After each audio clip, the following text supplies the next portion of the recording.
আসসালামু আলাইকুম।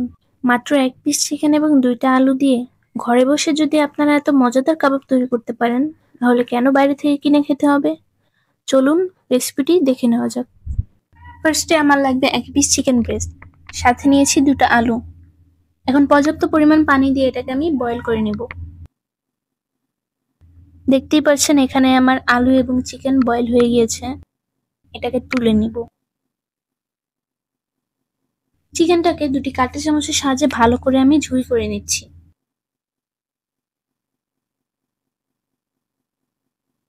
এখন বয়েল করা আলুগুলোকে ভালো করে ম্যাশ করে নিচ্ছি।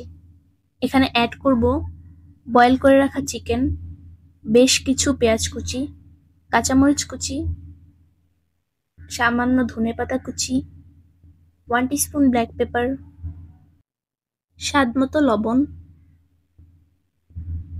1 টিস্পুন ভাজা জিরা গুঁড়া, সামান্য হলুদের গুঁড়াও দিয়ে দিব, 1 টিস্পুন মরিচের গুঁড়া, গরম মশলা গুঁড়া 1 টিস্পুন, 1 টিস্পুন টমেটো কেচাপ।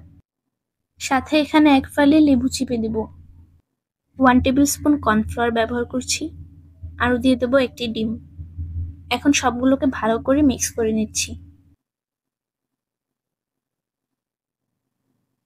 এখন একটি ফ্রাই প্যানে পরিমাণ মতো তেল নিয়ে এটাকে ভালোভাবে গরম করে নিচ্ছি। এখান থেকে কিছুটা পরিমাণ নিয়ে কাবাবের শেপ দিয়ে দিব। আপনারা হাতের সাহায্যে এভাবে শেপ দিয়ে নেবেন।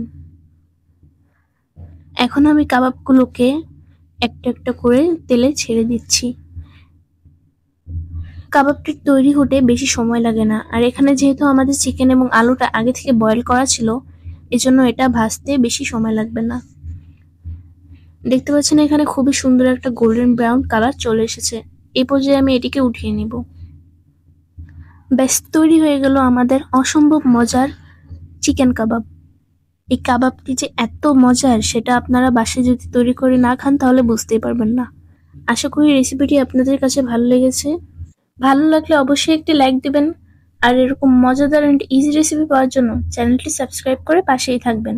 আজকের মতো এখানেই বিদায় নিচ্ছি। আল্লাহ হাফেজ।